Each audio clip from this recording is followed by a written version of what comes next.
In a quiet little town where everyone knew each other's names, there was a high school that seemed like any other. The classrooms buzzed with the chatter of students, lockers slammed shut between periods, and teachers worked hard to keep their classes in line. But beneath this ordinary surface, things weren't always as simple as they appeared. Some students felt unseen, unheard, or even unfairly treated because of who they were. And one such student was Marcus Johnson. Marcus wasn't your typical teenager. At just 16 years old, he carried himself with a quiet confidence that made people take notice. He loved books, especially poetry, and spent hours writing his own verses late into the night. His poems weren't about flowers or sunsets. They were raw, honest reflections of his life.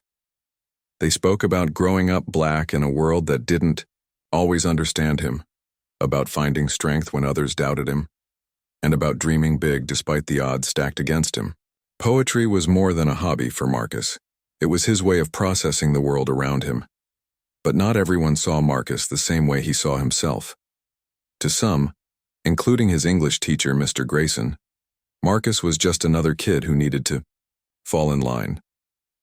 Mr. Grayson had been teaching for over 2 decades, and while he was respected by many, he also had a reputation for being strict, sometimes too strict. He believed in discipline above all else, and often dismissed anything that didn't fit his idea of what education should look like. Creativity, self-expression, and individuality, those weren't priorities in his classroom. One crisp autumn morning, Marcus walked into Mr. Grayson's class feeling unusually nervous. It wasn't just another day, it was the day they'd be reading Shakespeare aloud. The unit had been going on for weeks, and Marcus had done his best to follow along. Still, Shakespeare's language could be tricky, even for the brightest students. As the lesson began, Mr. Grayson announced that today, everyone would take turns reading lines from Macbeth. Names were called randomly, and soon enough, it was Marcus's turn. When Mr. Grayson pointed to him, Marcus stood up slowly, gripping the edges of his desk for support. His heart raced as he opened the book to the marked page. The words swam before his eyes, unfamiliar and daunting. He stumbled over a particularly long word, mispronouncing it slightly. A few snickers erupted from the back of the room, but Marcus tried to brush them off. He took a deep breath and attempted to continue, only to falter again. That's when Mr. Grayson leaned back in his chair, crossed his arms, and said something that stopped Marcus cold. Maybe you should stick to something simpler, like rap lyrics. The words hit Marcus like a punch to the gut. For a moment, he couldn't breathe. The room went dead silent, every pair of eyes turning toward him. Some students shifted uncomfortably in their seats, unsure whether to laugh or stay quiet. Others exchanged knowing glances, silently acknowledging how wrong Mr. Grayson's comment felt. Marcus felt the heat rising in his cheeks. Embarrassment, washing over him like a tidal wave. He wanted to disappear, to sink into the floor and vanish completely. But even in that moment of humiliation, something inside Marcus refused to break. He thought about all the times he'd been underestimated, not just by teachers, but by strangers, peers, and even adults who should have known better. He remembered the countless hours he'd spent perfecting his craft, pouring his soul into every word he wrote. This wasn't the first time someone had tried to box him into a stereotype, and he knew it wouldn't be the last. But Marcus also knew he had a choice. He could let this moment define him, or he could rise above it. Taking a slow, steadying breath, Marcus looked directly at Mr. Grayson. His voice trembled slightly as he spoke, but it carried a determination that silenced the room once more. "If it's okay with you," he said, "I'd like to share one of my own poems instead." For a split second, Mr. Grayson looked taken aback. Clearly, this wasn't the reaction he'd expected. But after a pause, he gave a curt nod, likely thinking Marcus's poem would prove his point. Little did he know Marcus was about to turn the tables in a way no one would forget. As Marcus stepped to the front of the classroom, he felt a strange mix of fear and excitement coursing through him. This was his chance, not just to defend himself, but to show the entire class who he really was. With his head held high and his hands clutching the notebook where his poem was written, Marcus prepared to speak his truth. The classroom was so quiet you could hear the faint hum of the fluorescent lights overhead. Every student sat frozen, their eyes glued to Marcus as he stood at the front of the room. No one dared to whisper or even shift in their seats. It wasn't just curiosity that kept them silent. It was anticipation. They could sense that something big was about to happen. Even Mr. Grayson, who had been leaning back in his chair with an air of smug satisfaction just moments ago, now leaned forward, slightly, his expression unreadable but undeniably intrigued. Marcus took another deep breath, clutching his notebook tightly. He glanced down at the page where his handwritten poem lay waiting. The words weren't perfect, there were crossed-out lines and scribbles in the margins, but they were honest. And honesty, Marcus knew, was far more powerful than perfection. As he began to speak, his voice started soft, almost hesitant, but it quickly grew stronger, filling the room with a steady rhythm that demanded attention. "Voices Unchained," he said, introducing the title of his piece. Then, without pause, he launched into the first line. "They told me my voice didn't belong here, that my words were too loud, too bold, too clear." The class collectively held its breath. Marcus's tone was calm, but firm, each syllable landing like a pebble dropped into still water, sending ripples through the room. His delivery wasn't flashy or overly dramatic. Instead, it was raw and real, pulling listeners in with every word. "They said I should shrink myself, fit into their mold, but my spirit is fire, and fire cannot be controlled." As Marcus continued, the atmosphere shifted. At first, some students exchanged skeptical glances, unsure what to expect. But by the third stanza, those doubts melted away. Marcus painted vivid pictures with his words, describing the weight of being judged not for who he was, but for how others perceived him. He spoke of walking through hallways where stairs followed him like shadows, of hearing whispers behind his back, and of feeling invisible when seated at tables where decisions were made. Yet, amid the pain, there was resilience, a refusal to let negativity dim his light. "I've seen the chains they tried to wrap around my dreams, but dreams don't rust and hope doesn't shatter at the seams." By this point, several students were visibly moved.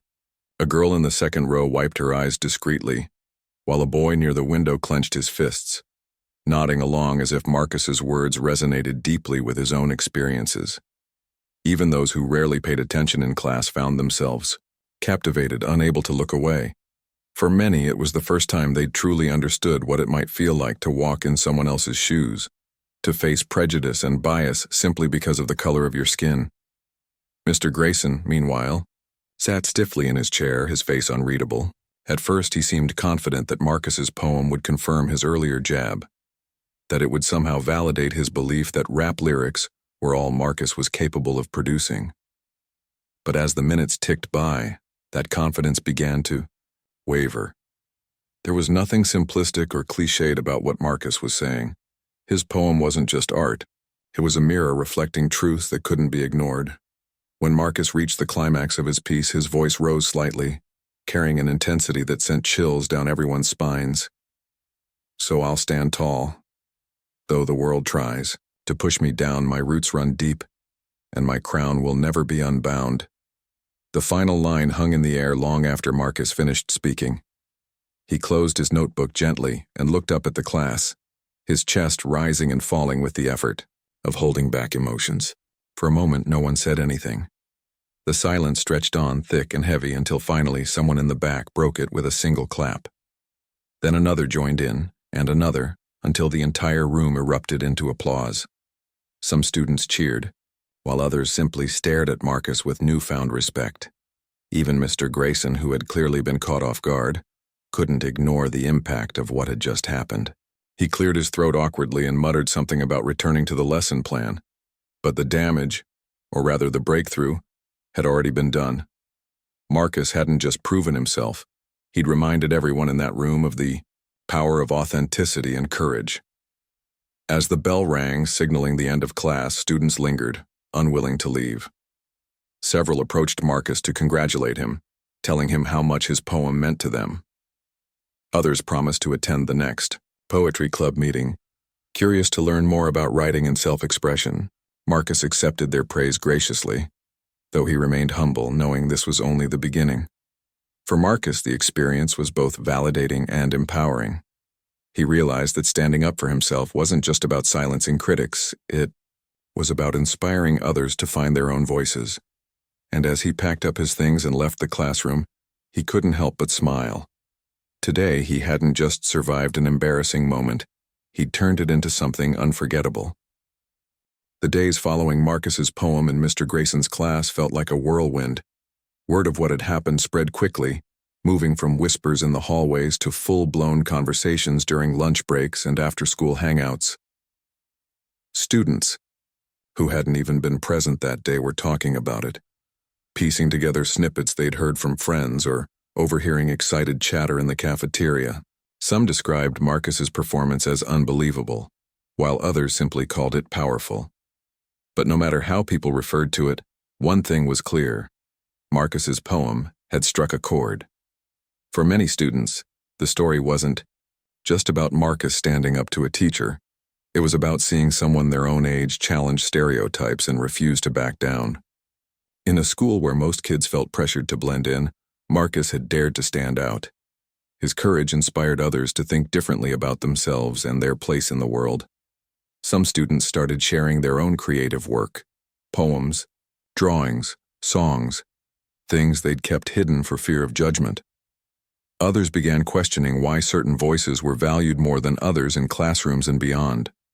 The ripple effect of Marcus's actions was undeniable, and it didn't stop there. Teachers, too, found themselves caught up in the buzz. While some dismissed the incident as nothing more than a dramatic moment, others couldn't ignore the impact it had on the student body. Mrs. Patel, the drama teacher, stopped Marcus in the hallway one afternoon to tell him how moved she was by his poem. She invited him to perform it at the upcoming school talent show, insisting that more people needed to hear his words. At first, Marcus hesitated. He wasn't sure he was ready to share something so personal with an even larger audience, but after some encouragement from his friends, he agreed. Meanwhile, Mr. Grayson seemed to be struggling with the aftermath. He avoided making eye contact with Marcus in class and rarely called on him during discussions. When he did address the class, his tone was unusually subdued, almost cautious. It was as if he was walking on eggshells, unsure of how far the fallout from his comment might reach.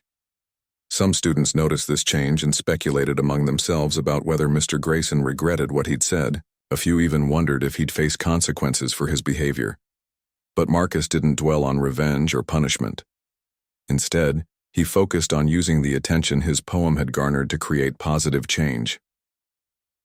One afternoon, Marcus decided to take matters into his own hands.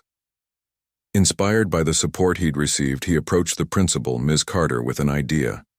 After knocking lightly on her office door, he stepped inside and explained his vision for starting a poetry club at school. "It's not just about writing poems," Marcus told her earnestly. "It's about giving students a space to express themselves without fear of being judged. Everyone has a story, but not everyone feels safe sharing it. I want to help change that." Ms. Carter listened intently, nodding as Marcus spoke. She admired his maturity and passion, qualities she wished more students possessed.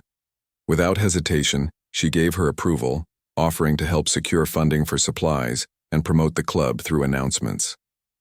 By the end of the week, flyers advertising the new poetry club were plastered across bulletin boards throughout the school.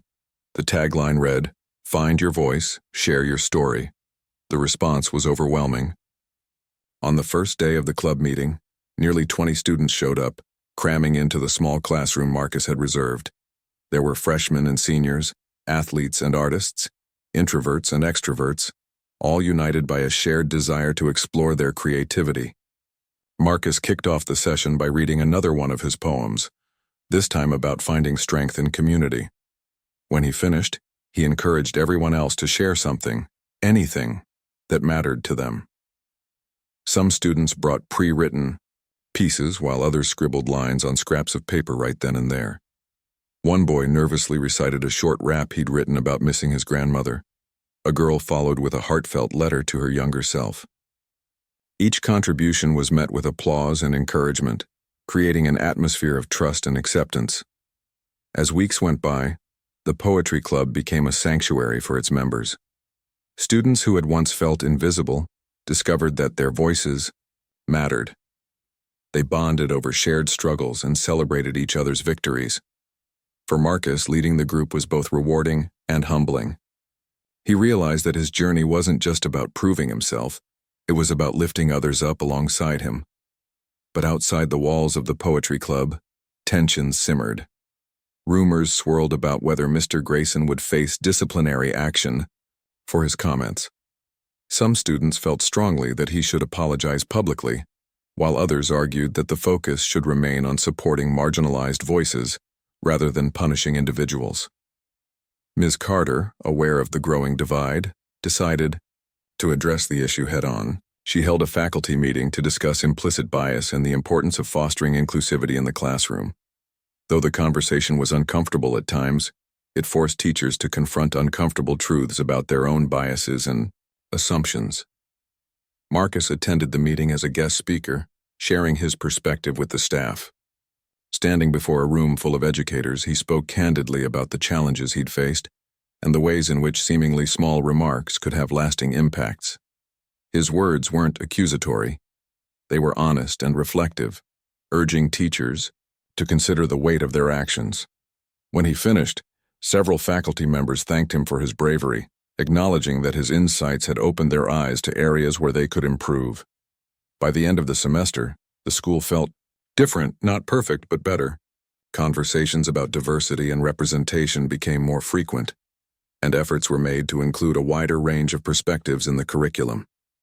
Marcus continued to lead the poetry club, watching proudly as its members grew more confident in expressing themselves. And though Mr. Grayson still struggled to reconcile his past mistakes, he occasionally stopped by the club meetings, listening quietly from the back of the room. Through it all, Marcus remained grounded, knowing that real change took time.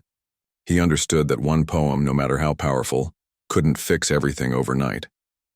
But he also knew that every word spoken with authenticity had the potential to spark transformation. As he looked around at the faces of his peers, students, who had once been hesitant to speak up but now radiated confidence, he felt a deep sense of hope. Change was happening, slowly but surely, and Marcus was proud to be part of it. The momentum Marcus had created with his poem in the poetry club didn't just stay within the walls of the school. It began to spill out into the wider community. What started as a quiet rebellion against stereotypes and judgment turned into something much bigger than anyone could have anticipated. The more people heard about Marcus's story, the more it resonated with them, sparking conversations far beyond the classroom. One Friday afternoon, after a particularly lively poetry club meeting, Marcus received a message that would change everything. It was from Mrs. Patel, the drama teacher who had encouraged him to perform at the school talent show weeks earlier. She told him about a regional youth poetry slam happening in the city, a competition designed to give young poets a platform to share their voices with a larger audience. "You have to sign up," she wrote. "Your words deserve to be heard by more people." At first, Marcus hesitated. Performing in front of his classmates was one thing, but stepping onto a stage in front of strangers, some of whom might not understand or appreciate his message, felt daunting. He worried about being judged, about saying the wrong thing, or worse, about failing to live up to the expectations others now had of him. But then he remembered why he'd started writing poetry in the first place: to tell his truth, unapologetically and without fear. With a deep breath, he decided to take the leap. The night of the poetry slam arrived faster than Marcus expected. The venue was packed, filled with teenagers, parents, teachers, and local artists, all gathered to listen to the stories these young poets had to share. When Marcus's name was called, he walked to the center of the stage, clutching his notebook tightly. The spotlight felt heavy on his shoulders, but as he looked out at the sea of faces, he reminded himself of the journey that had brought him here. This wasn't just about him anymore. It was about every voice that had ever been silenced or dismissed. As Marcus began to recite "Voices Unchained," the room fell silent. His words carried the same weight and power they had in Mr. Grayson's classroom, but this time they reached even further. People leaned forward in their seats, hanging on every line. Some nodded along while others wiped away tears. By the time he finished, the applause was thunderous, a standing ovation that seemed to go on forever. For the first time in his life, Marcus felt truly seen. After the event, Marcus connected with other poets who had performed that night. They exchanged stories, laughed about shared struggles, and promised to keep supporting each other's work. One of the organizers approached him afterward, asking if he'd be willing to record his poem for an online platform dedicated to amplifying youth voices. Flattered and eager to share his message with an even wider audience, Marcus agreed. Within days, the video of Marcus's performance went live, and it quickly took off. Social media played its part, with viewers sharing the clip across platforms, tagging friends, and leaving heartfelt comments. "This is exactly what we need right now," one person wrote. "Thank you for reminding us how powerful words can be," said another. Within a week, the video had thousands of views, and Marcus found himself flooded with messages from people all over the country. Teachers reached out to ask if they could use his poem in their lessons. Students thanked him for putting into words feelings they hadn't known how to express. Even strangers who admitted they didn't usually pay attention to poetry praised him for opening their eyes to new perspectives. Back at school, the impact of Marcus's growing fame was undeniable. Students who had once barely noticed him now stopped him in the hallways to congratulate him or ask questions about his writing process. Some even asked to join the poetry club, inspired by his success. The club meetings grew so large that they had to move to a bigger classroom to accommodate everyone. Marcus made sure to welcome each new member warmly, encouraging them to find their own unique voice, rather than trying to imitate his style. But not everyone reacted positively to Marcus's newfound recognition. A few students grumbled that he was getting too much attention, or accused him of seeking fame. Others whispered that he was showing off. Marcus tried not to let these comments bother him, knowing that jealousy often masked insecurity. Still, it was hard not to feel frustrated when people dismissed his hard work as mere luck or timing. Fortunately, he had a strong support system around him, his friends, family, and fellow poetry club members, who reminded him to focus on the positive impact he was making rather than the negativity of a few. Even Mr. Grayson seemed to struggle with Marcus's rise to prominence. Though he never openly criticized Marcus again, there were subtle signs of discomfort whenever the topic came up. During parent-teacher conferences, some parents praised Marcus's achievements, urging Mr. Grayson to acknowledge the students' contributions to the school culture. Mr. Grayson responded politely but vaguely, clearly uneasy about discussing the subject. It was as though he wanted to forget the incident altogether, but the rest of the school wasn't letting him. Ms. Carter, the principal, continued to champion Marcus's efforts, using his story as an example of the importance of inclusivity and self-expression. She invited guest speakers to talk to the staff about cultural sensitivity and organized workshops for students on topics like identity, privilege, and allyship. Slowly but surely, the school began to shift. Teachers started incorporating more diverse texts into their curriculums. Clubs celebrating different cultures and backgrounds gained traction. Conversations that had once been avoided became normalized, creating a safer space for everyone. Marcus noticed these changes, and while he was proud of the role he'd played in sparking them, he also knew there was still work to be done. Change wasn't instantaneous. It required patience, persistence, and collaboration. So he kept showing up, both in the poetry club and in his daily interactions with classmates and teachers. He used his influence to advocate for others, speaking up when he saw injustices and encouraging his peers to do the same. By the end of the school year, Marcus's legacy was undeniable. The poetry club had become one of the most popular extracurricular activities, drawing students from all grades and backgrounds. Several members had gone on to participate in regional competitions themselves, earning recognition for their talents. Meanwhile, Marcus's original poem, Voices Unchained, remained a rallying cry for young people everywhere who refused to let their voices be silenced.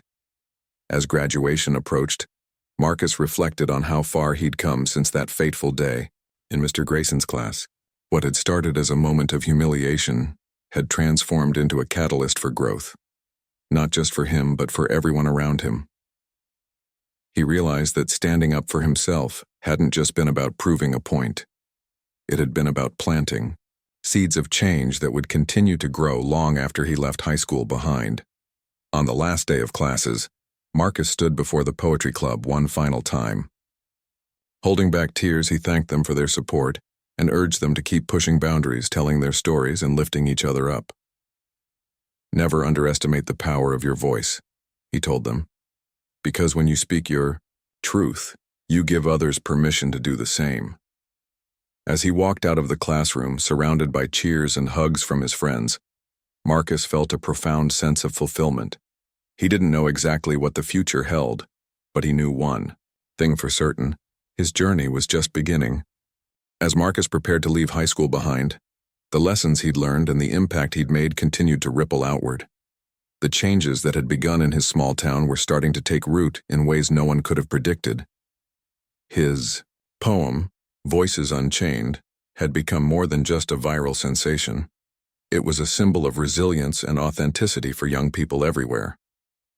But Marcus knew that true change didn't happen overnight. It required constant effort, reflection, and accountability, not just from individuals, but from institutions as well. One afternoon, a few weeks before graduation, Marcus received an unexpected email from Ms. Carter, the principal. She asked if he would be willing to meet with her and Mr. Grayson for a private conversation. At first, Marcus hesitated. He wasn't sure what to expect, or whether he even wanted to revisit the tension between himself and his former teacher. But something about Ms. Carter's tone convinced him to agree. She assured him that the meeting wasn't meant to stir up old wounds, but rather to address lingering issues and move forward constructively. The day of the meeting arrived, and Marcus walked into Ms. Carter's office feeling nervous yet determined. Mr. Grayson was already seated, his posture stiff and his expression guarded. For a moment, the air felt heavy with unspoken words. Then Ms. Carter broke the silence, thanking both of them for coming and explaining the purpose of the discussion. "This is about growth," she said firmly. "Not just for you two, but for our entire school community." Ms. Carter began by acknowledging the incident that had sparked everything, the sarcastic comment Mr. Grayson had made during class.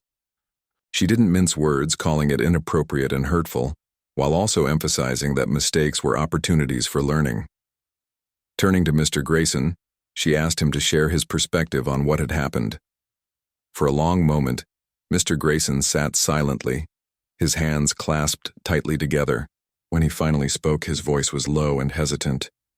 I didn't mean to embarrass you," he admitted, looking at Marcus for the first time since the meeting began. "But I realize now that my words came across as dismissive and unfair. That wasn't my intention, but intentions don't erase impact." His apology was awkward, lacking the polish of practiced speeches, but it was genuine. Marcus listened carefully, weighing each word. He appreciated the effort, but he also knew that apologies needed to be backed by action. "Thank you for saying that," he replied evenly. "It means a lot to hear you acknowledge how your comment affected me. But I think what matters most is what happens next. How we make sure this doesn't happen again, not just to me, but to anyone else." Ms. Carter nodded approvingly. "That's exactly why we're here," she said. "Accountability isn't just about apologizing. It's about changing behavior and creating systems that prevent harm in the first place." She outlined several steps the school planned to take, including mandatory training sessions for teachers on implicit bias, increased support for student-led initiatives like the Poetry Club, and regular check-ins with students to ensure their voices were being heard. Mr. Grayson seemed genuinely receptive to these ideas, nodding along as Ms. Carter spoke. When it was his turn to respond, he admitted that he had underestimated the power of language, not just in the classroom but in everyday interactions. "I've been teaching for over 20 years, he said quietly, "and I thought I knew what I was doing. but this experience has shown me that there's always room to grow. I want to do better, for my students and for myself. Though Marcus accepted Mr. Grayson's apology cautiously, he made it clear that trust wasn't rebuilt overnight. "Words are important," he said, "but actions speak louder. If you really mean what you're saying, then show us through your actions moving forward." Mr. Grayson nodded solemnly, promising to hold himself accountable. After the meeting ended, Marcus left Ms. Carter's office feeling cautiously optimistic. While he doubted he'd ever fully reconcile with Mr. Grayson, he respected the teacher's willingness to confront his mistakes. More importantly, he felt hopeful about the changes happening within the school. The administration's commitment to addressing bias and fostering inclusivity gave him faith that future students wouldn't have to face the same challenges he had. In the weeks leading up to graduation, Marcus threw himself into preparing for the next chapter of his life. He had earned a scholarship to a prestigious university, where he planned to study literature and creative writing. The opportunity thrilled him, but it also came with its own set of anxieties. Would he fit in? Could he continue to use his voice effectively in such a competitive environment? These questions lingered in the back of his mind, but Marcus reminded himself of the journey he'd already been on. If he could stand up to a teacher in front of his entire class, he could handle whatever came next. Graduation day arrived, bringing with it a mix of excitement and nostalgia. As Marcus stood on stage to receive his diploma, the crowd erupted into applause. Not just polite clapping, but a standing ovation. Friends, family, teachers, and classmates cheered loudly, many holding signs that read, "Proud of you, Marcus," or "Keep speaking your truth." Even Mr. Grayson, seated among the faculty, joined in the applause, though his expression remained somber. During the ceremony, Marcus was invited to deliver a short speech as the valedictorian. Standing before his peers, he took a deep breath and began to reflect on their shared journey. "We've all faced moments when we felt unseen, unheard, or underestimated," he said, his voice steady and strong. "But those moments don't define us. What defines us is how we choose to respond. Do we let fear silence us? Or do we find the courage to speak our truth even when it's hard?" He went on to thank the people who had supported him along the way, his family, his friends, his teachers, including Mr. Grayson, and especially his fellow members of the Poetry Club. "You've taught me that our voices are stronger together," he said, "and I hope you'll carry that lesson with you wherever life takes you." When Marcus finished speaking, the audience erupted into applause once more. As he stepped away from the podium, he felt a profound sense of closure. High school had been challenging, messy, and sometimes painful, but it had also been transformative. Through every struggle, Marcus had discovered the power of resilience, creativity, and community. In the months that followed, Marcus settled into university life, quickly finding his place among other passionate writers and thinkers. He continued to write poetry, using his work to explore themes of identity, justice, and hope. Some of his pieces were published in literary journals, earning praise from professors and peers alike. Others remained deeply personal, serving as reminders of where he'd come from and how far he'd come. Back at his old high school, the changes Marcus had inspired continued to take shape. The Poetry Club thrived under new leadership, attracting students eager to express themselves. Teachers became more mindful of the language they used in classrooms, striving to create spaces where everyone felt valued. And though challenges remained, the school community was committed to building a culture of empathy and understanding. Years later, when Marcus returned to his hometown for a visit, he stopped by his old high school. Walking through the familiar hallways brought back memories, some bittersweet, others triumphant. When he entered the classroom where it had all started, he found a new group of students gathered around, sharing poems and cheering each other on. They greeted him warmly, asking for advice and thanking him for paving the way. Standing there, surrounded by laughter and encouragement, Marcus realized that his story hadn't ended. It had simply grown larger than himself. By daring to speak his truth, he had inspired countless others to do the same. And in doing so, he had helped create a world where everyone's voice mattered. Years passed, and Marcus's journey took him to places he'd once only dreamed of. The small-town boy who had once stood nervously in front of his English class was now a celebrated poet, writer, and advocate for marginalized voices. His work had evolved beyond the pages of notebooks into something much bigger, a movement that inspired people across generations to embrace their stories and speak their truths. But despite his growing success, Marcus never lost sight of where it all began, that pivotal moment in Mr. Grayson's classroom. By the time Marcus graduated from university, his reputation as a powerful voice in contemporary poetry had solidified. He had published 2 collections of poems, both of which received critical acclaim. Critics praised his ability to weave personal experiences with universal themes, calling his writing a mirror reflecting society's flaws and hopes. Readers connected deeply with his words, finding solace and strength in the honesty of his verses. Yet for Marcus, the true reward wasn't fame or accolades. It was knowing that his poetry resonated with others who felt unseen or unheard. After completing his degree, Marcus decided to dedicate himself fully to his craft. He traveled across the country, performing at schools, community centers, and conferences. Each performance was more than just a recitation of his poems.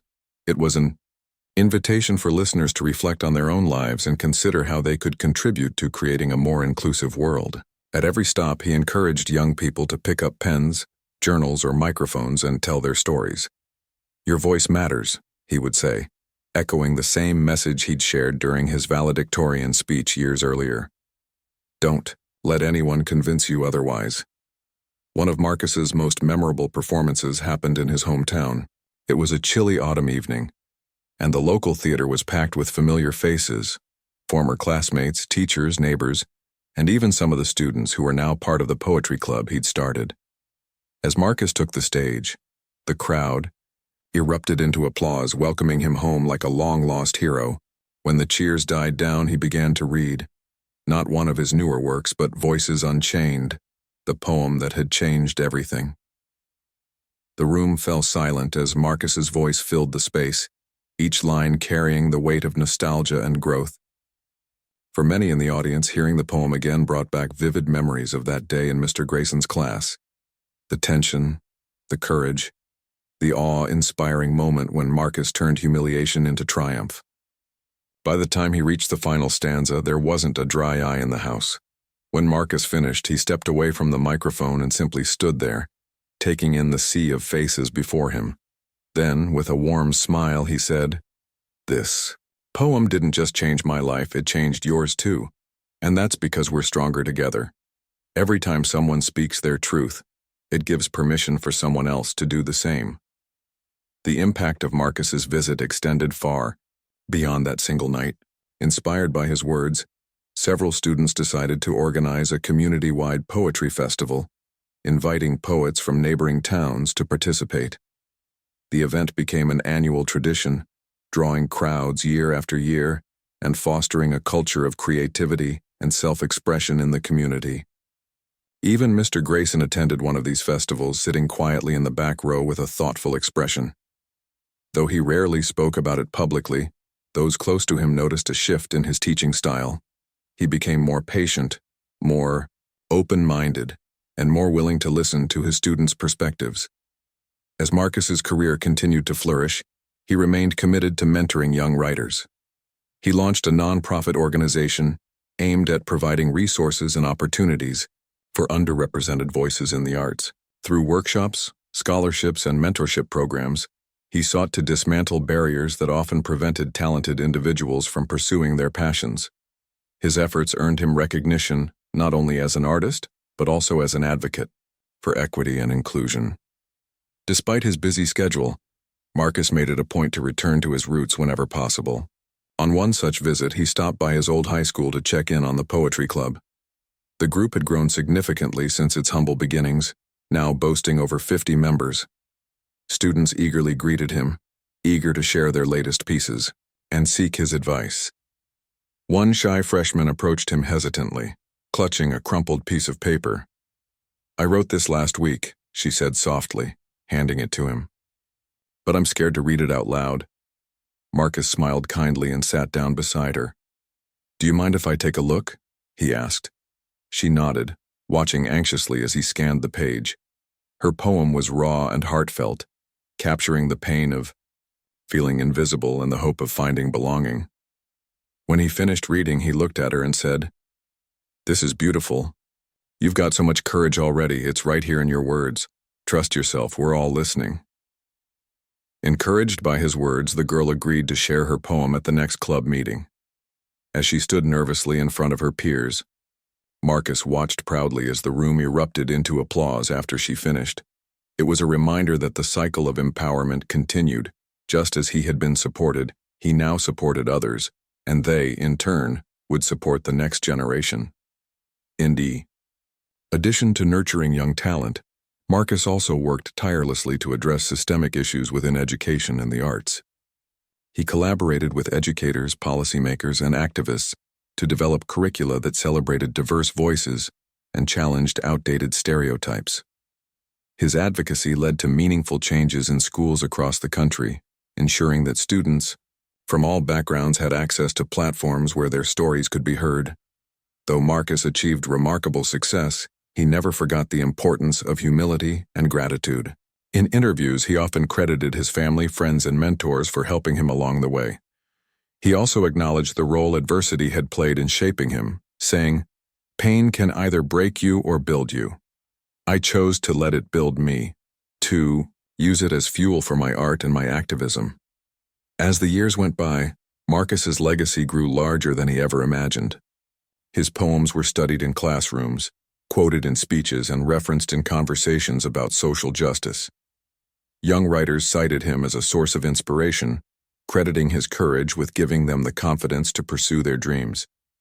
Even Mr. Grayson, in a rare moment of vulnerability, admitted to colleagues that Marcus's actions had taught him valuable lessons about accountability and growth. On the 10th anniversary of his high school graduation, Marcus returned to the auditorium where he had delivered his valedictorian speech. This time, however, he wasn't alone. Dozens of former students, teachers, and community members joined him on stage, celebrating a decade of progress and perseverance. Together, they performed a collaborative poem written specifically for the occasion, a testament to the power of collective voices working toward a common goal. As Marcus stood among them, surrounded by laughter, applause, and shared memories, he felt an overwhelming sense of fulfillment. His journey hadn't been easy, but it had been worth it. By choosing to rise above humiliation and using his voice to inspire others, he had created a ripple effect that showed no signs of stopping. And so Marcus's story served as a reminder that even in moments of doubt and fear, there is always the potential for transformation. Whether through poetry, art, or simple acts of kindness, every person has the power to make a difference. All it takes is the courage to believe in yourself and the willingness to lift others up along the way.